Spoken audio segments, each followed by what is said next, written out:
Ha! I have tricked your reptilian brain into watching a really big video by splitting it in half, because there was no way in hell you were going to click on this video if you saw the timestamp as 40 minutes, right? Like that's just not going to happen. You're going to immediately reject that. But now this is much more manageable, right?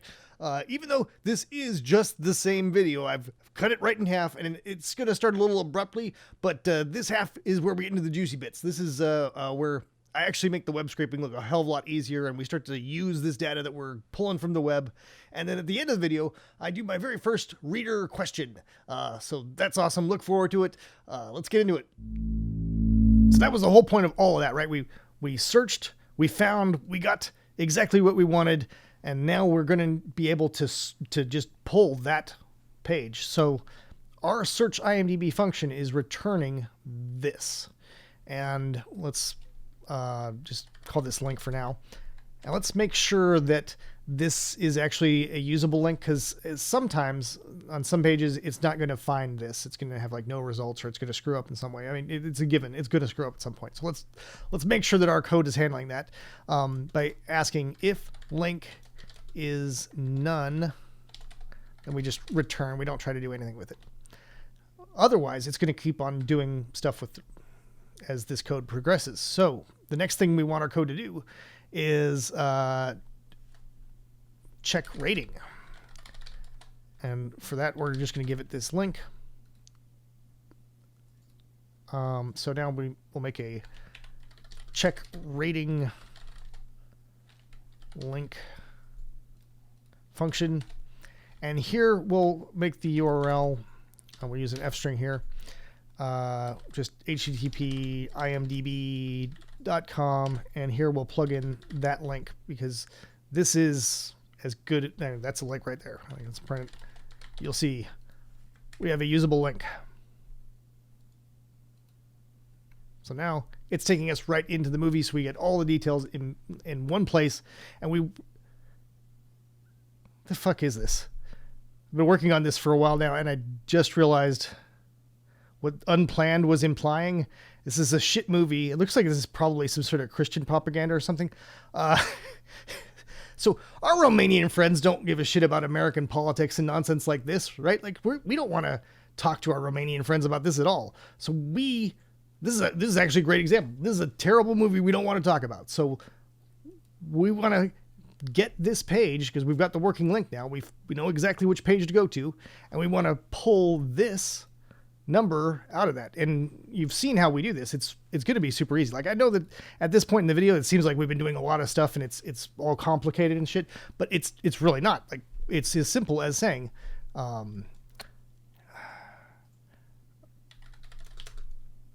requests get URL, and then we plug that requests into a new soup. Just BS4 beautiful soup, our page content. And it really is going to be super easy now, because if we just go new soup, find, and here we're looking for a span that has an item prop. Let's just copy that out, because that's weird. So we go back to here, and we're looking for a span, and I just paste that in there, and that should give us a result. Let me exit out so it doesn't spam all of those, because IMDb will get mad if you spam them too much. So now this should give us, all right, it's complaining about the not doing the HTML parser, but we got the result. Like, look at that. That's what we were looking for. We got there. All right, so let me HTML.parser. All right, it's going to stop complaining about that. And now we don't want this whole thing. We just want the text of this. So we can just say text. And now 6.0. Like, that's what we wanted. Like, all of this has been working up to this point. We now know that this is a bad movie programmatically. Okay? And that's like the beauty of this, right? We've reached out to the internet, pulled data, and now our program has learned the qualities of this movie from that data we've pulled from the internet. So now we can do things with this data. Like, okay, we're gonna assign this as rating. Okay. And we're going to return the rating as a float, because this is a floating point. Like right now it's a text, but we're going to want to work with it as a floating point. But there are going to be some movies that manage to get past this check of wherever the hell we were checking. Oh yeah, we were checking here to see if it was a valid link. We'll still have some that are valid links, but they won't necessarily have a rating. This is true of like, it's an edge case, but it happens. Like I've seen this before. So when it tries to do this, it's going to find none, and it's going to screw up because none doesn't have a text. So we want to do a similar sort of check, but instead of doing this if thing up here, we're going to do something a little bit better. In life, it's always better to beg forgiveness than ask permission, right? And Python is no exception. In fact, exceptions are the way that we accomplish that. If by just saying this try and then indenting it all, because this is all going to belong to this try, and we accept, which happens whenever what we're trying screws up, we'll return a float of 0. So now, if this is a none and it can't find the text here, it's going to throw an exception, but we're not going to see any scary red text. It's going to just go right to our accept and then return this 0, which is just as usable to us, because a 6.0 and a 0 are usable math numbers that we can go all the way back up to our check IMDb here. We assign the rating as the returned value from here. So we're either going to get a 0 or the rating for whichever movie we're dealing with. And now we can say, if the rating is greater than, and then whatever we want, return true, else return false. So if we go back to, God, where is it? Okay, so here we're checking this. And we can say if check IMDb, actually we want to say if not, I know that might sound confusing, okay? Not just makes this, if this is false, do the thing. If it's true, don't do the thing that I'm going to tell it to do. In this case, I'm going to tell it to do the delete that we did before, where we get parent, and then from the parent of item, we remove item. So if this is less than 6, it's going to return, or if it's equal to or less than 6, it's going to return this false, which will be a not. This will be a false statement. So if not false, I know that's fucking confusing as shit. I'm sorry. This is the most efficient way to write this, and this video is already going long, so I don't want to rewrite it in a dozen different ways to try to explain this. If it's not true, then it does this. And in this case, it's not true, so it's going to remove it from the list. Let's see what we get. Let's actually look at our resulting list from all this. Let me get rid of all of our print statements so that's cleaner. Yeah, let's see what we get. So remember this initial RSS. Did I get rid of the exit? Right now it's going through all of those. Okay, so it's reached out to IMDb. It's pulled all of those, and it took our initial RSS of 25 movies, pared it down to like 5 freeloaders, and of those, only 2 of the freeloaders were any good. So we've taken 25 down to 2 real fast. Like that's the awesome power here. If you have Romanian friends that you talk to, you know that they're talking about a lot of nonsense movies, and only the good ones here are going to be the ones that are worth talking about in the first place. So this is like a really, really, really solid tip. And I hope that you've learned all of these core ideas in here. Like we're scraping from websites. We're doing all this. Like this really is automating the criminal stuff in top gear. Like this is the best way to criminalize things. But I want to move on now to my first viewer question. Mitch Slayton, which has an awesome name, right? Mitch Slayton. How is he not using that as a professional name? From the Audio Dabbler, as you may know him, wants to take one of these RSS files and convert this to a CSV for using it in Excel. CSV just means a comma separated values or something like that. It's really, really easy. So I'm going to show you how to do that. Like there's probably a bunch of different projects that we could pip install and do this, but it's way easy. We'll just do it ourselves here. Save CSV.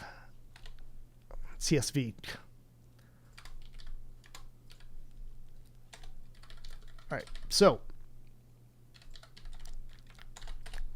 a CSV file is just a whole bunch of values that are comma separated, but you start off by declaring the columns that are going to be in this.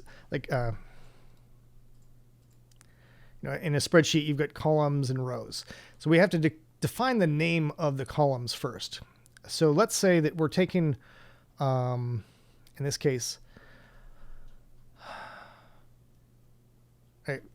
I'll take the whole big list, and we're not going to do any of the cleaning and the IMDb stuff that we've just worked on. So the huge list of 25 movies is going to go straight from being downloaded to being worked with here. So we're going to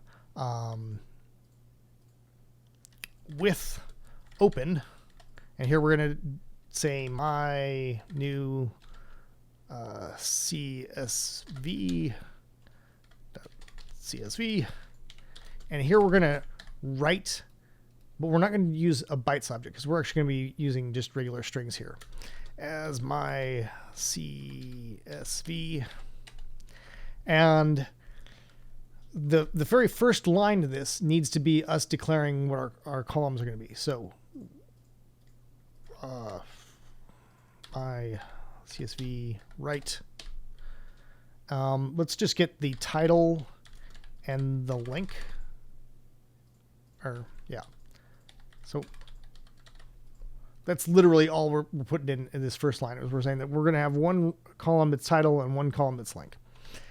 Then we're going to do a for loop like we were doing up here with iterating through things, where we go to the item in the RSS and find the channel and find all. So let's just do that. For item in RSS, find channel, and then find all item, and here we'll my CSV write. Hold on, let me think about this. We should probably do this as an F string. We'll do item find title text, and then we'll put a comma. I don't think you put spaces in between the commas. I know it's been a very long time since I've done anything with CSV. Item find link, and then once again text. And this is going to make a mess, but I want to show you the mess that it makes because it's kind of informative. So now we got our my new CSV, and you see that we've got it. It's like it's big and it's all one line, and that's not helpful. So the way that a CSV works is it's supposed to be breaking this up into each line. So we would have or something like this, where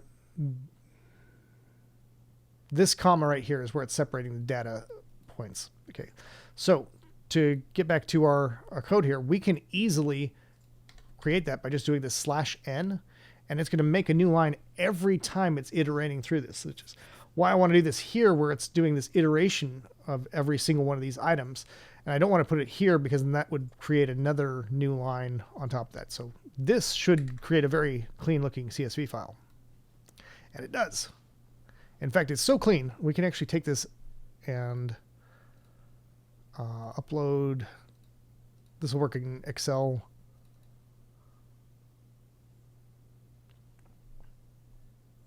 Yay! We got our column names and everything. And I'm using the link specifically. I would use anything, but I used the link specifically because I knew that was going to work. If I use the date, remember that the date in our RSS was kind of oddly formatted, where it's Tuesday, comma, and that comma in Tuesday would have fucked all of it up. Like that would have been its own separate value right there, and we would have to gone through like the easiest solution to it would be like here, I'll show you. It's You just need to be aware of it. Like, it's not a big deal, but you need to be aware that that's going to happen. So here we just replace any commas in that date with nothing. And oh, whoops, that's right. It's not date. It's pub date. All right. So now, comma, Tuesday, no extra comma. These are two very distinct, or is it with the comma? This would be three different columns that I'd be dealing with.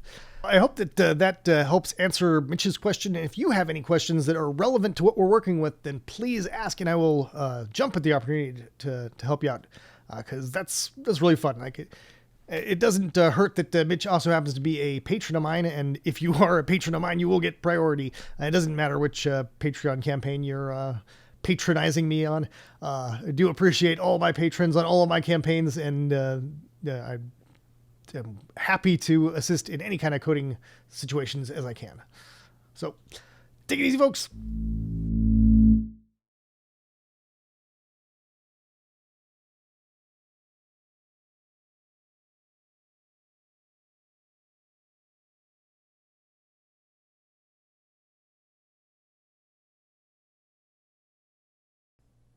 Ah, I have tricked you.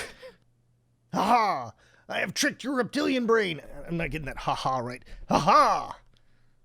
Ha-ha!